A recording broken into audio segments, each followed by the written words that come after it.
Hey YouTube, welcome back to the shop. So today is going to be just a quick one. We're servicing our Exmark zero turn. So I've already got it all washed up. I let the motor run while I washed it. That way there it's warm before we change the oil. So I'm going to do an oil change.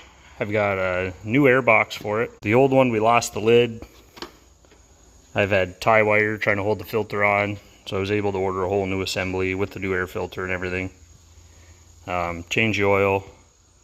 We'll sharpen the blades, and that's probably about it. Last year I serviced all the hydrostat, changed the oil, changed the filter, new belts. I also did all new idlers and new belt on the deck, so all of that should be good. It only gets about 200 hours a year. So that stuff there is all good. So this is just going to be a basic service. Air filter, oil filter, change the oil, sharpen the blades. Alright, so on these units here, they leave you this nice drain hose. I'm going to pull the dipstick out.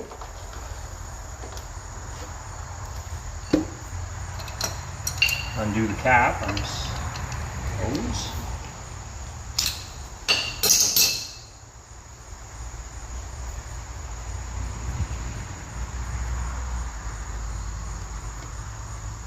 Let that drain. Filter we're going to be using is a Wix 57035, and this is a 24 or a 26 horsepower Kawasaki. I can't remember off the top of my head. It's one of those two though. So while that's draining, I'll go ahead and get the filter out. Gonna need a wrench.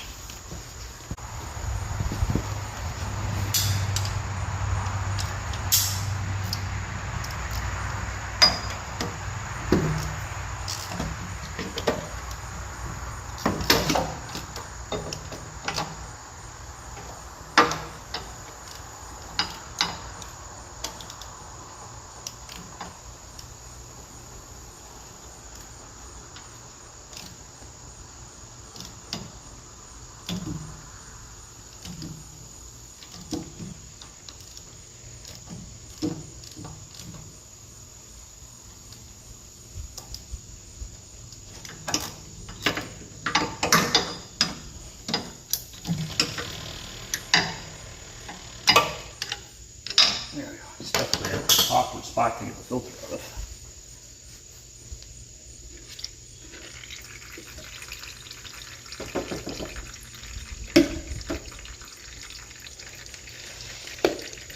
I like to use old yogurt cups like this, or butter containers. I get this right under the filter.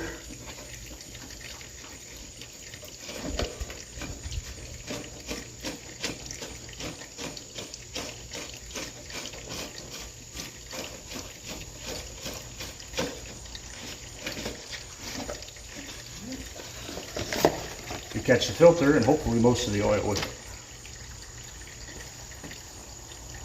There, new filter, a little bit of oil on the rim, on the seal.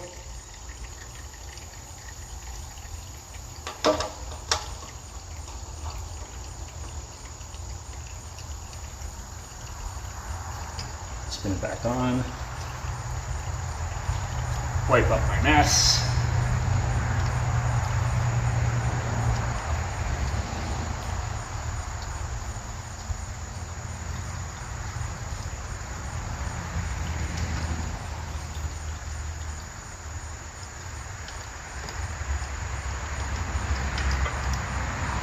Okay, that part's done. We'll keep letting the oil drain while I get this changed. Okay, all we need to change this out is 2 1/2-inch wrenches and a 5/16 nut driver.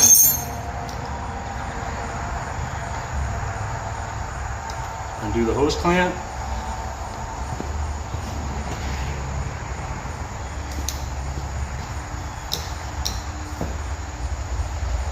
Undo this one here. We'll have to reuse this on the new air box.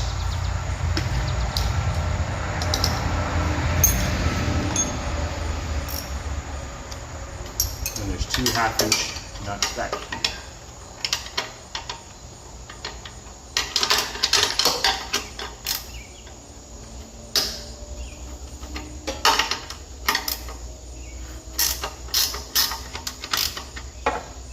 know what, I lied, those are 12mm. This is half-inch though.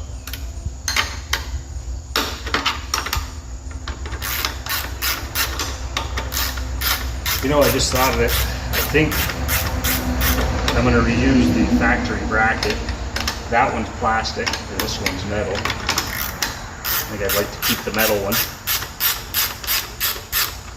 So disregard, we don't even have to take off those other 2 bolts.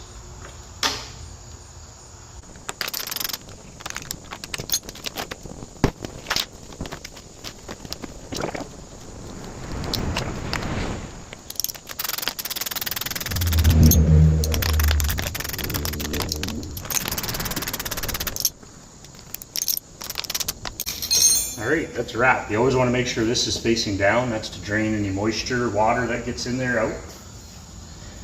Looks like our oil's done draining. So we can go ahead and put that cap back on and fill it back up. So this is a pretty high hour motor. So I've been running this in there, 540 Rotella T6 for as long as I've had it. It's got about 3,000 hours on it. So try to put good oil and something a little thicker since it is a little bit tired, a little bit worn out.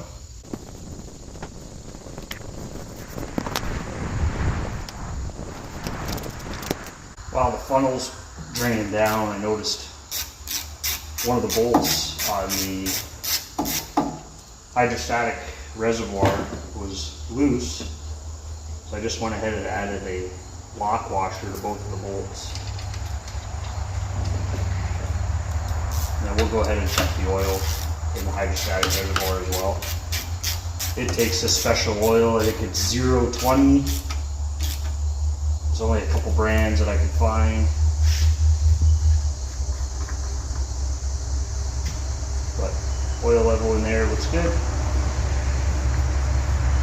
Like I said, that was all serviced last year, so it doesn't need to be done again.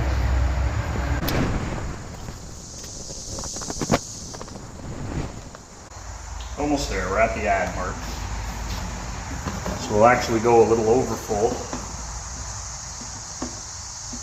That way there when we start it up and we fill the filter up, should be good to go.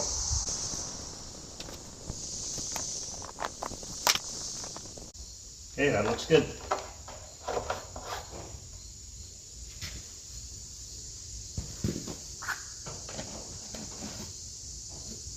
So last thing we're going to do, actually 2 things. So I like to check that the deck is still level.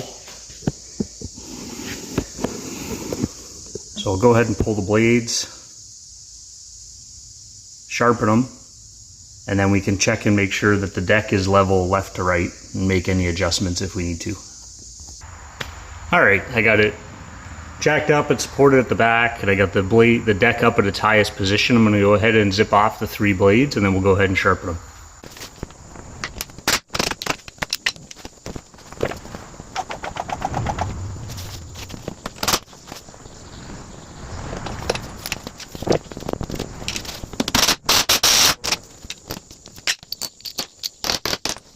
Alright, as you can see, we got the blades off.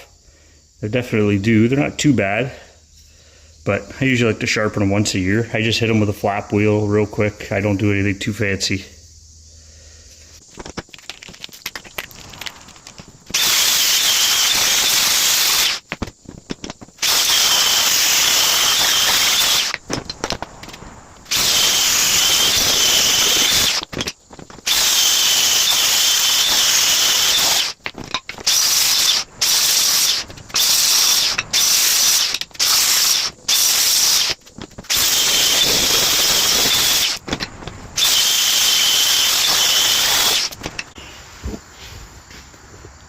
There we have it.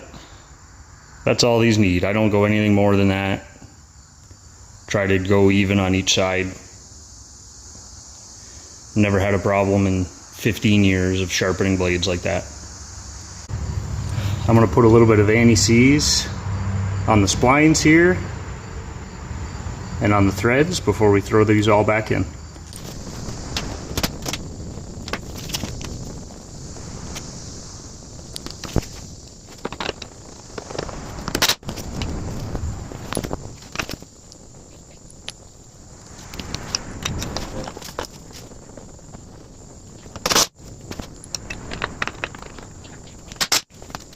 Okay, so that's the blades all done.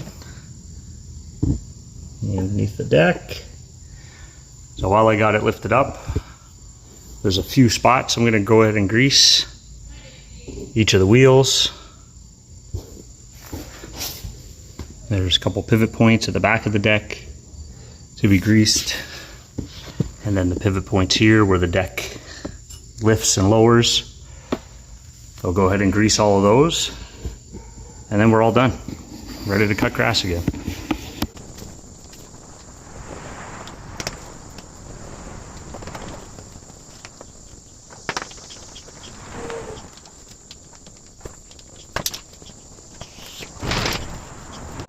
Okay, last couple of things I want to do.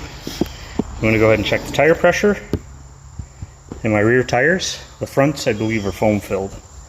And then once I check the tire pressure in the rear tires, I'm going to go ahead and make sure that the deck is level.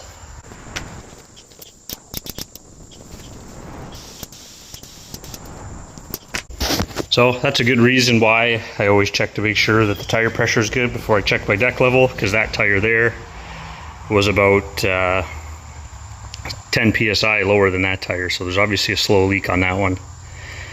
But to do this, we're going to go ahead and lower it into the position where I would normally cut. Throw my torpedo level on there, and that is dead level. So that's good. You don't have to make any adjustments.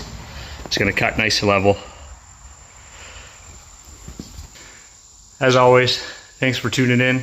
Hopefully you guys found this video useful or some good information in it for you. And if you did, if you liked this video, go ahead and hit that like button and subscribe for more. Thanks.